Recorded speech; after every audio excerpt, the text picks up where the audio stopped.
about my love. Wasn't it enough? Just let me know so I can In that tough AFC North, do you think South. the Cleveland Browns are an underestimated team?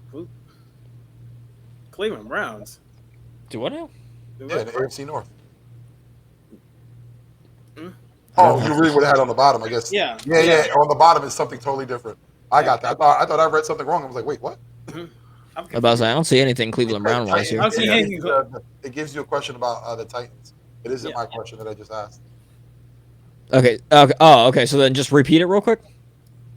Do you think that the Cleveland Browns? Oh, excuse me. I apologize. That you are correct. I did Yeah. change that up. I was looking at my original list. Oh, okay. I was apologize. like, Okay. That's good. I was like, I don't I have was this like- graphic. I apologize. I was looking at my original list. All No, right. you good. You Diving good. You down good. further.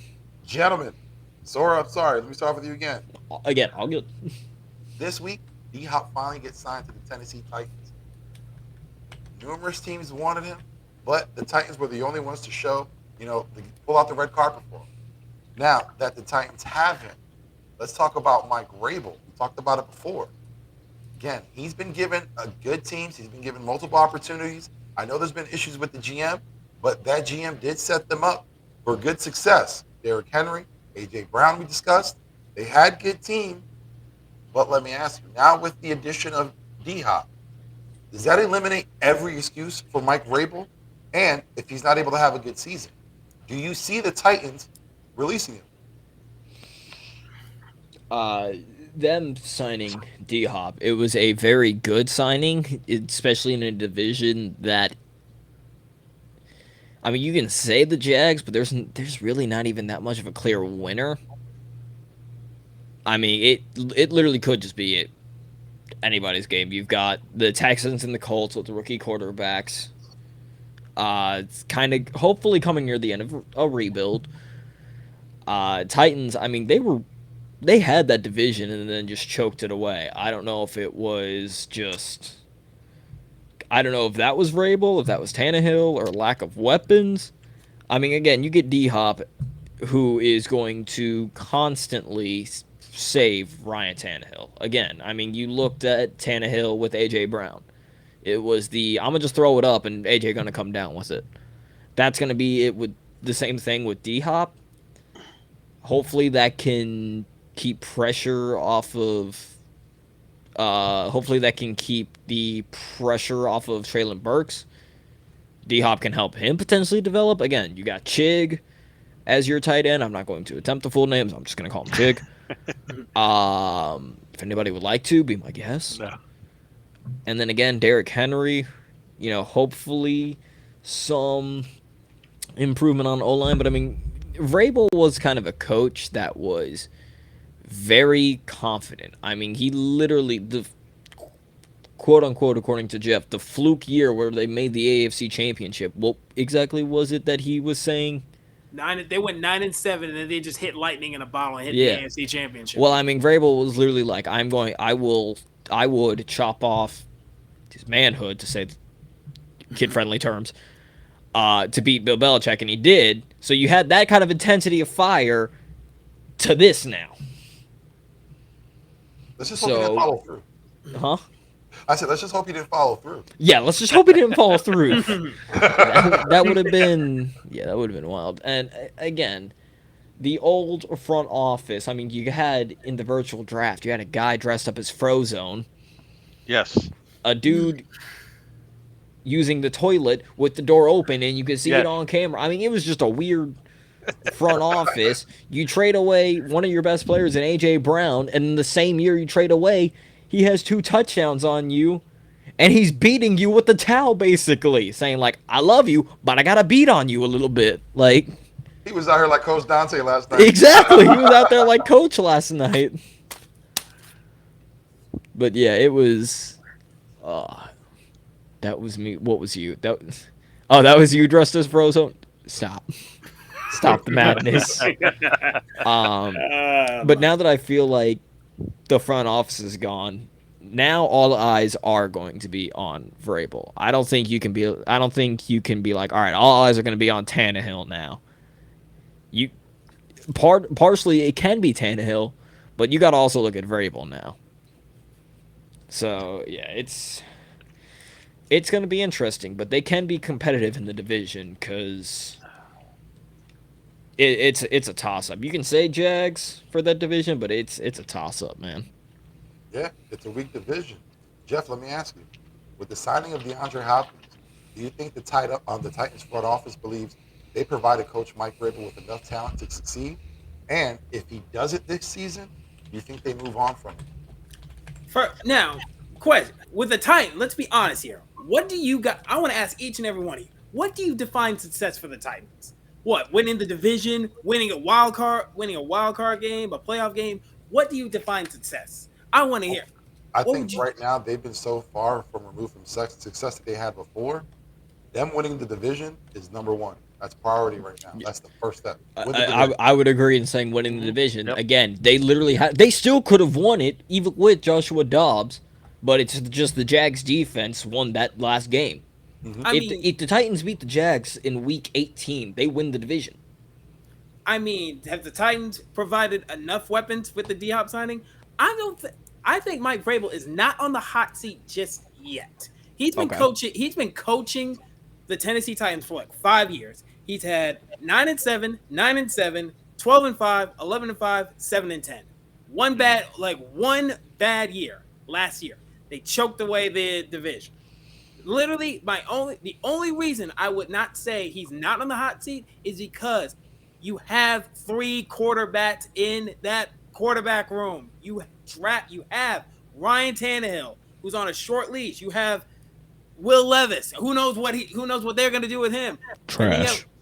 Trash. And then you have Malik Willis. Also trash. You've drafted 2 back-to-back quarterbacks. Yeah, I know they're not first-round quarterbacks, but they still drafted quarterbacks. They are trying to move on from Ryan Tannehill. But Ryan Tannehill is on such a short leash where he will be the fall guy, and Mike Vrabel will get maybe one more season. But I still believe. But I do agree, if they do not win the division, then they're going to be on the hot seat. But right now, it's all on the quarterback. Tannehill, whoever it is, Tannehill, Willis, or Malik. Tannehill, Will Levis, or Malik Willis. It's on those 3. I don't think Vrabel's on the hot seat just yet. Ooh, I like that. I like that. Real quick, can we just talk about how? Because Jeff, when you mentioned this point, it made me think of this. How Ryan Tannehill is the only first-round quarterback. He was drafted 8th overall by the Miami Dolphins. Still But shocking. both Will Levis and Malik Willis both had first-round grades. And you had Willis go in the 3rd and Levis go in the 2nd. I just find that ironic. I mean, scouts are seeing something that the ESPN people don't see. Well, No, I think I'm they- seeing something because I called Will Levis being out of the You first did. round. That is you such- did. That you Well, did. the issue is that the Titans decided to go for like the underwear Olympics champions 2 years running. That's what it is. We all saw the tape of Malik Willis throw it in shorts. Oh my God, what an incredible arm! Oh my God, he actually It all started with Frozone. Everything was fine till Frozone happened. And for scouts, let's be honest, that should be an embarrassment that you gave them first round grades. You know that they didn't have much experience when you talk about Malik Willis. You know, Levis really didn't have that much starting experience because he couldn't even get the start in Penn State. He had to leave Penn State in order to get that opportunity. There was only one season. So again, for a scout, stop looking at those one and dones. This isn't basketball. You can't do that. You have to have tape so that way you can look at to see what kind of quarterback there is. One season is not enough. One good season is not enough for you to be a first round pick.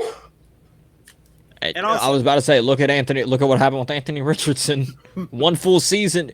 Dude didn't even play all this year. And still. And people might give me the argument with look at Joe Burrow.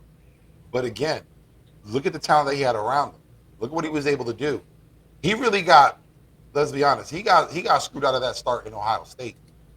So Joe Burrow should have been the starter in Ohio State. Again, just like Levis had to move on, but he made the best out of that one season. Yeah. He won a national championship. Well, in the one In the season, NFL, yes. prove But himself. he had a season at LSU before that, too. Oh, that is true. That was Before that, Natty, because that was when obviously that was the 2018, but it was because after he got hit, because UCF was beating them in the PlayStation Bowl. I remember this, and then Joe Burrow got like the wind knocked out of him by a defensive lineman. The defensive lineman legit stared him down, and that just awoke Joe Burrow, and it hasn't stopped him since. it was that first day he had that cigar and give him all the power.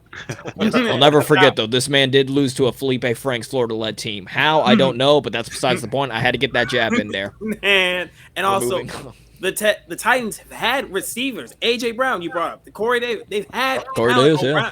Corey Davis as well. You've had receivers. You've had a running back in King Henry. Derrick Henry. They've had talent. It's just that quarterback position I have questions about. That's why it gives Mike Vrabel a pass. He's only coached the Titans 5 years. You've All right. also got a weapon, another running back behind Henry that they didn't really use much in Hassan Haskins. Well, they had a running back the season before that was still good that took over when Henry wasn't around. I think he signed, if I'm not mistaken, I think he signed with the Lions. I know Haskins. So, yeah, their running back room is very interesting. King Henry, Hassan Haskins, now Tajay Spears. I'm intrigued. Don, let me ask you. We're talking about the Tennessee Titans. Yep. You had one of the best offensive lines. You had one of the better left tackles in Taylor Lewan.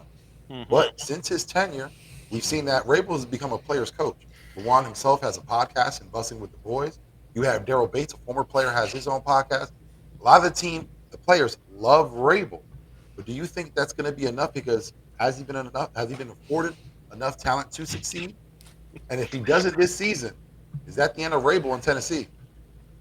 You know, initially when I saw this question, I was like, they would be foolish to get rid of Vrabel. But that's just a personal opinion. And then I got to thinking, well, let's think about some of the decisions that this organization has been made that's probably above Vrabel. And what I came up with was, what have you done for me lately? So when they had Tannehill, A.J. Brown, Derrick Henry, they were in the playoffs.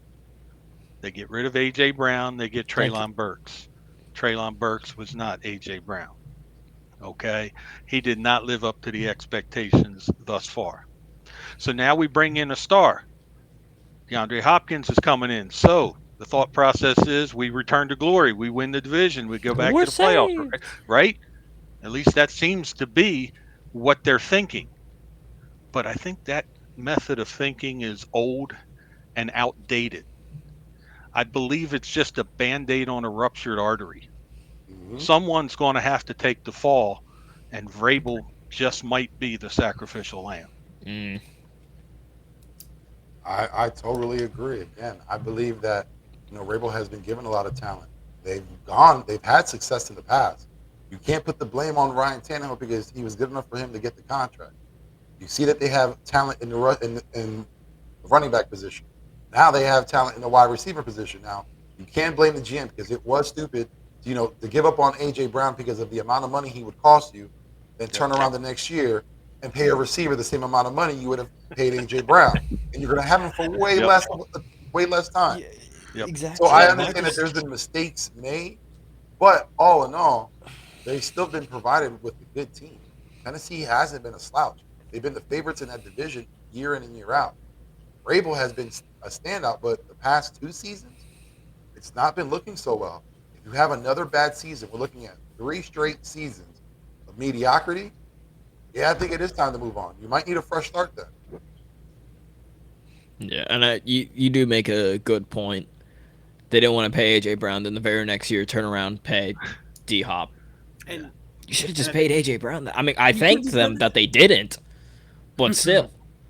If I'm a Tennessee fan, I would not be getting that hyped because I'd be like, okay, but we could have paid A.J. Brown, and then look at what he just did. Got to the Super Bowl. They were, and yes, Dante put 2 years ago they were the number 1 seed. What happened? 1 and done. Oh. They straight up 1 and done. Yeah, I agree.